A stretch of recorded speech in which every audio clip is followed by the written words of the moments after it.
Motor Vessel Tosca. Motor Vessel Tosca. Vacate your engine room. Vacate your engine room. We're prepared to subject you to disabling fire.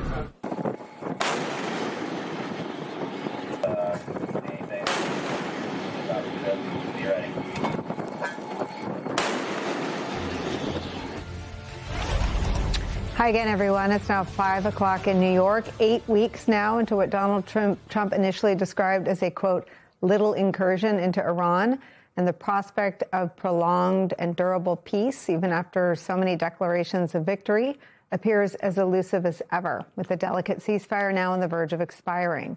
There is some hope this afternoon, at least, tied to a U.S. delegation's trip to a neutral site, Pakistan's capital, Islamabad, for peace talks with Iranian officials.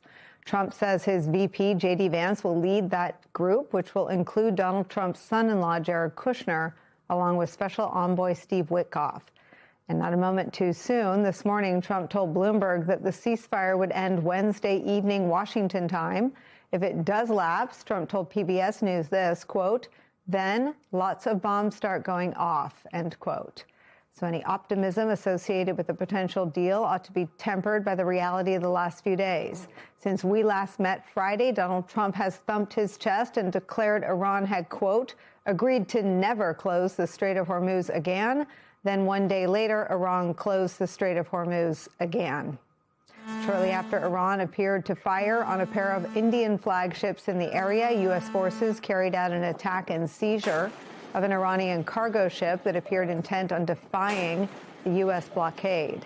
But the awe-inspiring and deliberate and calculated precision of the U.S. military now stands in stark and undeniable contrast to the frenetic and erratic decision-making and public utterances of its commander-in-chief. His chaotic leadership in public and private is the subject of a remarkable new piece of reporting from the Wall Street Journal. In detailing the moment Trump's appetite for risk had run out and his fears were ramping up, the Wall Street Journal reports this, quote, it was Good Friday afternoon in a nearly empty West Wing soon after the president learned that an American jet had been shot down in Iran with 2 airmen missing. Trump allegedly screamed at aides for hours. The Europeans aren't helping, he said repeatedly. Gas prices averaged $4.09. This, according to people who had spoken to him.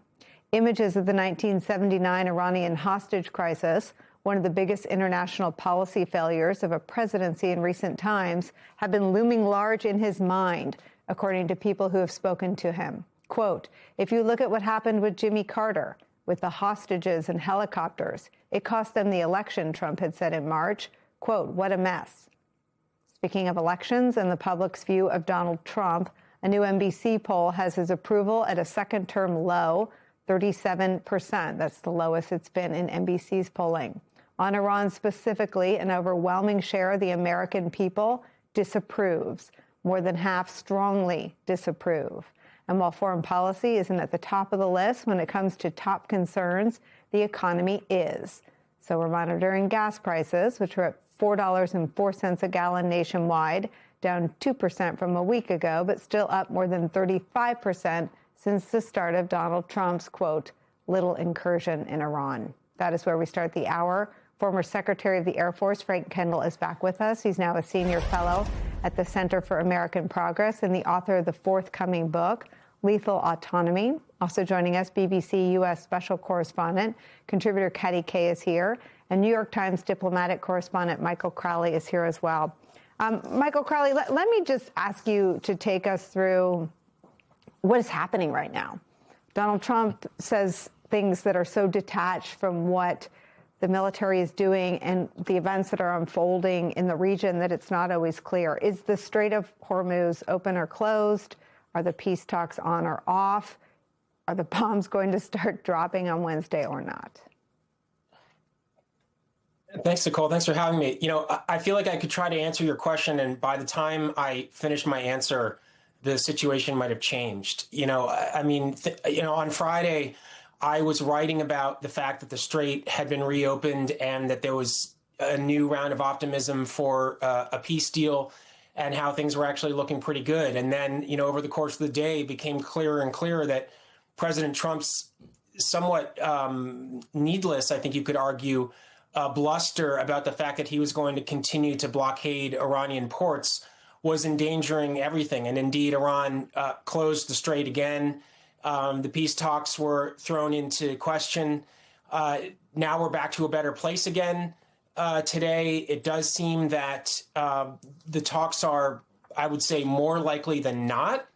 But we can't say for sure that they're going to happen. I think that what's happening in the Strait is very murky. It's obviously not business as usual. It's obviously extremely tense. And so this is just an extremely fluid situation. And I'm afraid there's not a simple answer to your question. I would say that there are two things that we know. One is that on both the American side and the Iranian side, there's just a kind of pendulum swing back and forth, almost a kind of schizophrenia in the approach. President Trump seems to change his tune constantly. And on the Iranian side, I think what we're seeing is a battle of factions between moderates who are more open to diplomacy and hardliners, particularly in the IRGC, who think that they have real leverage here and don't want to compromise and don't trust President Trump at all. That's a key point maybe we can come back to. And then I think the second point, though, I would say is that it does look like the process is holding together despite everything. You know, it does feel like both sides want to get some kind of agreement. Obviously, there are limits to how much they're going to give up. But the fact that we're still talking about Islamabad, that there does seem to be, based on my reporting, a memorandum of understanding, a 3-page document that's being worked out via the Pakistani mediators, I think suggests that the two sides do want to try to get real substantive negotiations going. And a lot of this may be jockeying for advantage ahead of that. But things may have changed since you asked me the question 60 seconds ago. I don't know. Well, go ahead and speak to the point you're making about the Iranians not trusting Donald Trump, because I think the real takeaway from the Wall Street Journal reporting is that inside the government, he's not really viewed as a stable figure.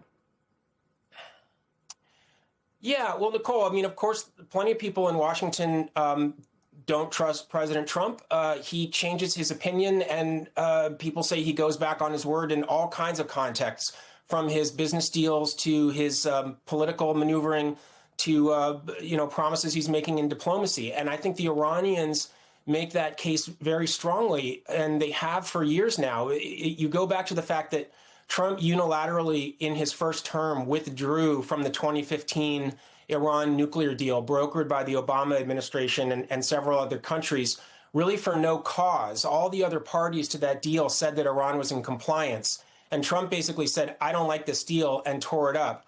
Since then, we've had two occasions where, in the midst of conducting diplomacy with Iran, Trump has launched military attacks on Iran. And so at this point, what the Iranians are saying is, how can we do a deal with the United States? This guy burns us every time. We don't trust his word. We don't trust that diplomacy isn't just a cover for further attacks. And so that's adding, by the way, the Trump administration would argue that the Iranians have been untrustworthy, that they've lied about their nuclear program. So it's a two-way street. It really complicates the diplomacy and requires, the last point I'll make, that you have a deal, if they are able to come to one, that's implemented very slowly, step by step, confidence-building measures, give and take. And that's going to take a long time, not only to negotiate, but implement. And there's a lot that can go wrong during that process. Secretary Kendall, let me read a little bit more to you from the Wall Street Journal's pretty extraordinary look behind the curtain. Whomever anyone watching this show voted for, it's a disturbing portrait of the current and only commander-in-chief the country has. Let me read a little bit more from it. Quote, the Wall Street Journal's report, behind Trump's public bravado on the war, he grapples with his own fears. Quote, a president who thrives on drama is bringing an even more intense version of his unorthodox maximalist approach to a new situation, fighting a war. He's veering between belligerent and conciliatory approaches and grappling behind the scenes with just how badly things could go wrong.